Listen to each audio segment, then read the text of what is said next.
Man, what is happening, my YouTube family? Hope everybody had a good weekend. We had a nice, fun-filled weekend in sports, as always, at this time of the year. Man, first and foremost, I know I normally break down basketball, but I cannot help but just make a video about that NFC Championship game yesterday and how appalled I was with the play calling and the decision-making of Matt LaFleur on yesterday. I mean, to me, that's why I think Andy Reid is one of the best coaches in NFL history. And Andy Reid doesn't get his proper credit. If Andy Reid has good talent, Andy Reid is going to win 9 out of 10 times.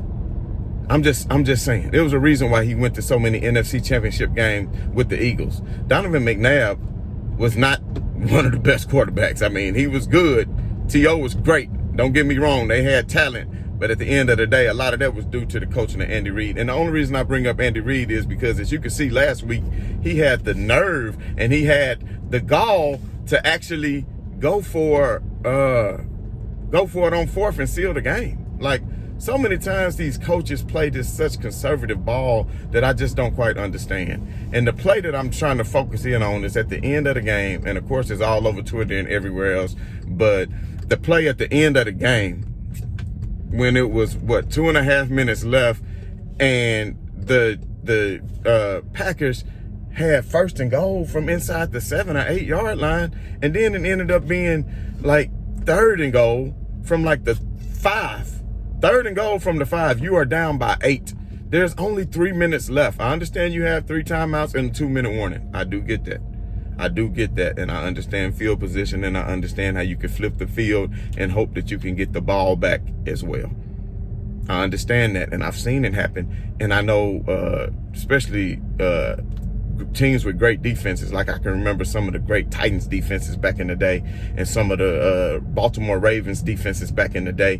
When you have a really great defense, then that's fine. I have no problem with you saying, okay, let's go ahead and take the field goal.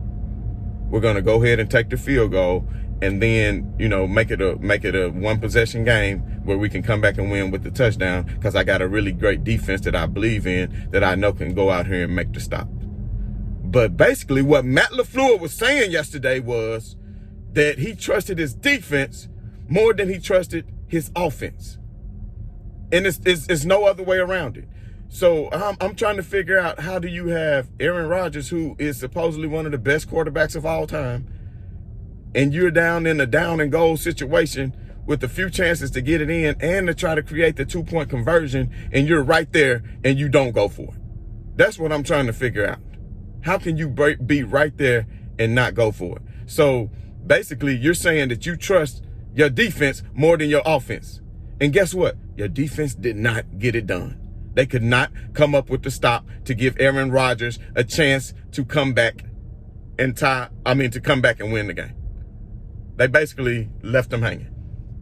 So then we as NFL fans have to sit here and watch Aaron Rodgers over on the sideline just sit there, wishing he can come out there and have at least a crack at it. But you put your trust in your defense more than you put your trust in your quarterback. You didn't think your quarterback can get you 4 or 5 yards. Because if that was Andy Reid, I can guarantee you. See, it's a word we used to have back in the day for this stuff. It's a word we used to have. It's called Rudy Poo. It's called a Rudy Poo. So that was a real Rudy Poo move that Matt LaFleur made, because he didn't have the gall, he didn't have the fortitude to actually step up and go for something. He didn't have the fortitude to step up and go for something and get the first down. And you have Aaron Rodgers. And then Aaron Rodgers, I'm trying to see, a Brett Favre you will never be. A Brett Favre you will never be, because on both instances, you had chances to run. And even if you don't get in, you could have got down to the 1 or to the 2 and made it a 4th and 1 at worst case scenario. A 4th and goal from the 1 at a worst case scenario. I guarantee Brett Favre would have ran for it. Because he knows it's now or never. This is Super Bowl. You going to the Super Bowl or you going home? So what you want to do? You want to go to the Super Bowl, or do you want to go home? Or do you want to look back on the game and say, I put it all on the line?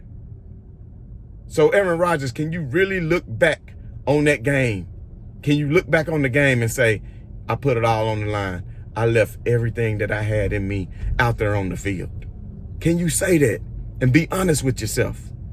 Because you could have ran for that, but then you force a pass that's almost at your receiver's feet, going across your body while you're running one way and throwing it the other.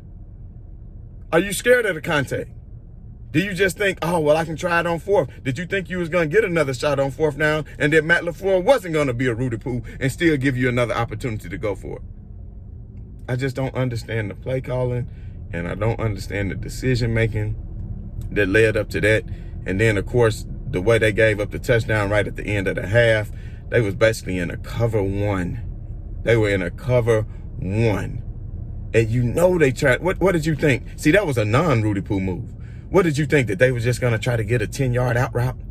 Just so they can get closer to kick the field goal so they can make sure they can get assured points before the half? Or did they say, no, now or never?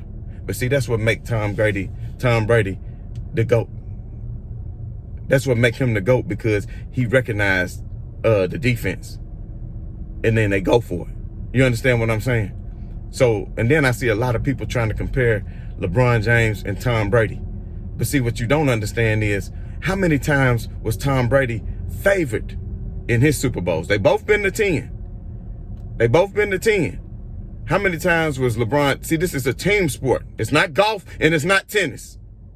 You understand what I'm saying? How many times was Tom Brady's team favored, and how many times was LeBron James' team favored? And how many times did Brady lose as a favorite, and how many times did LeBron James lose as a favorite? You understand what I'm saying? That makes the difference. So for all the haters that hate on LeBron James, just please stop it and admire the greatness of both of these excellent athletes while they still here, because it's called generational talent. It just don't come along every day. So if you're a sports fan and you out here hating on LeBron James, just appreciate the greatness, man. Stop the hatred, because when you do all that hating, it just come back to yourself, man, and it just become a negative auras on your own life. Trust what I'm telling you. So I just had to make a video. Like I said, normally I keep it to the B-ball, but this morning I just had to just make a video about that, man. I don't understand what Matt LaFleur doing, but I'm going to go ahead and tell you, I'm still going to pick the Kansas City Chiefs for the Super Bowl. I just don't think it's going to be young against old, and I just think that Patrick Mahomes is going to be too good for that Tampa Bay defense. But I can break down another video about that at another time. So anyway, I do want to make a discussion. I'm going to make another video about the weekend hoops and everything that went on. So just make sure you tune in for that. But anyway, this is your boy B New. I'm saying right on to the real, and much love to y'all haters. I'm out.